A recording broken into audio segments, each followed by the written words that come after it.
మీరు కూడా ఈ హౌజ్లో సీనియర్ శాసనసభ్యులు, లెజిస్లేటివ్ అఫేర్స్ మినిస్టర్గా పనిచేసినారు. సభా ప్రాంగణంలో ఏమవుతున్నది అనేది అందరికంటే ఎక్కువ మీకు తెలుసు. కానీ మీరు కూడా మధ్యలో కామెంట్ చేస్తే ఇప్పుడు శ్రీధర్ బాబు గారు మాట్లాడతామని అన్నప్పుడు మీరు అట్లెట్లా ఇస్తారు అని అంటున్నారు. వారు లెజిస్లేటివ్ అఫేర్స్ మినిస్టర్, వారికి అధికారం ఉన్నది. ఇంటర్ఫియర్ అయిపోయి క్లారిఫికేషన్ ఇచ్చే అధికారం ఉన్నది. మరి పల్లా రాజేశ్వర రెడ్డి గారు అధ్యక్ష, మేము మరలా ఇప్పుడు ముఖ్యమంత్రి గారు ఇంతకుముందు నేను మాట్లాడినప్పుడు సభలో లేరు కాబట్టి వాళ్ళందరూ కూడా కొద్దిగా వక్రీకరణ చెప్తున్నారు. మీరు చేస్తున్న ఏదైతే సబ్జెక్ట్ మాట్లాడండి. సబ్జెక్ట్ మీద అధ్యక్ష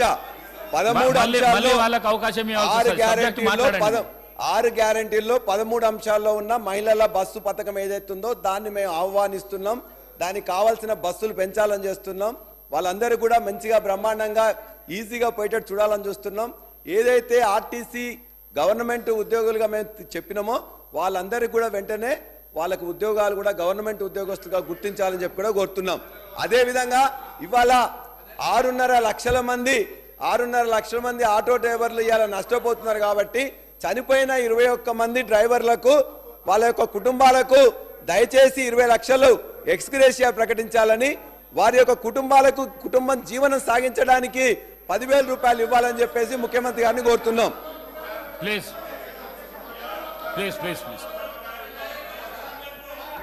అదేవిధంగా అధ్యక్ష, ఇవాళ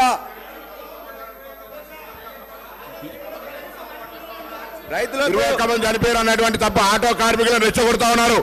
ఆటో కార్మికులను రెచ్చగొట్టే ప్రయత్నం చేస్తా ఉన్నారు. ఆత్మహత్యల వైపు ఈ సమాజంలో బాధ్యత గల వ్యక్తులం వాళ్ళ సమస్యను పరిష్కరించే విధంగా చెప్పాలి తప్ప ఆటో కార్మికులు ఆత్మహత్యలు చేసుకోమని ప్రేరేపించేటువంటి పరిస్థితి జరుగుతూ ఉన్నది. అలా ఇది మంచిది కాదు సమాజానికి. దయచేసి వాళ్ళు 10 సంవత్సరాలు అన్నప్పుడు ఆర్టీసీ 10 లక్షలు నేను చెప్తే అధ్యక్ష ముందు 60 రోజులు సమయం ఇస్తే పట్టించుకోలే, పిఆర్సీలు ఇయ్యలే, బాండ్స్ ఇచ్చారు, అవి ఇయ్యలే. ఇప్పటికీ ఆర్టీసీ ఆస్తులు వరంగల్ వాళ్ళ పార్లమెంట్ సభ్యుడు పేరు చెప్పొద్దు టైర్ రిటైరింగ్ తీసుకున్నాడు. కరీంనగర్లో మాజీ పార్లమెంట్ సభ్యుడు ఒక మల్టీప్లెక్స్ కాంప్లెక్స్ కట్టుకున్నాడు. ఆరుమూరులో శాసనసభ్యుడు ఇప్పటికి ఆర్టీసీకి బాగా వాళ్ళ గురించి మాట్లాడితే మళ్ళీ మీకు ఏమైతే ఒకసారి ఆలోచన చేయండి. ఆర్టీసీ రక్షణ మా బాధ్యత. 10 ఏళ్ళు అన్నది కూడా ఆర్టీసీ కార్మికుల పట్ల ఆలోచించిన వాళ్ళు ఒక రిటైర్డ్ ఎగ్జిక్యూటివ్ డైరెక్టర్ ముఖ్యమంత్రి గారు బంధువు చెప్పిందే చెప్తే మీకు వినబుద్ధి కాకపోతే ఏం చేస్తామే. 4 ఏళ్ళు ఎండీ పెట్టుకున్నారు, 4 ఏళ్ళు మెయింటైన్ పెట్టుకొని ఆర్టీసీని నిర్వీర్యం చేసిన అధ్యక్ష. ఇవాళ నేను చెప్తా ఉన్నా, ఇలా ఆర్టీసీ మంత్రిగా ప్రభుత్వం పూర్తి స్వేచ్ఛ ఇచ్చింది. ఆర్టీసీ సంస్కరణ, అనేకమైనటువంటి సాంకేతిక విప్లవం, నూతన బస్సులు, అదేవిధంగా మహిళలకు పరిష్కరిస్తే మాకు ఎందుకో అర్థమవుతలేదు. ఆ మహిళ మా అక్క చెల్లెళ్ళు గౌరవ శాసనసభ్యులైన వాళ్ళకు కనీసం ఆలోచన విధానాన్ని మార్పు చేయమని కోరుతా ఉన్నా. మహిళలకు బస్సు సౌకర్యం ఇస్తే ఎందుకు ఇబ్బంది అవుతుందో తెలియదు. ఆటోలో నెచ్చగొడతా ఉన్నారు. ఏంది ఆటోల గిరాకీ మేము ఎక్కడ దెబ్బతీసినాం? ఆటోలకు కూడా మా ప్రభుత్వం ఎన్నికల హామీ ఇచ్చింది. దాని వైపు కూడా ఆలోచన చేస్తా ఉన్నాం.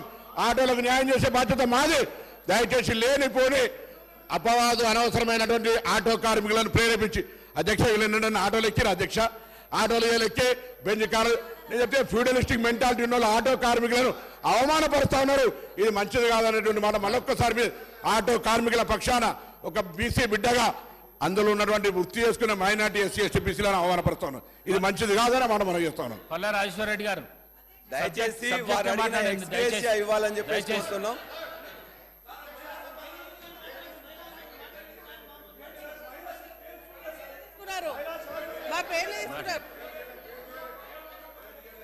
అధ్యక్ష, మరి మన మినిస్టర్ గారు మాట్లాడుతూ మేము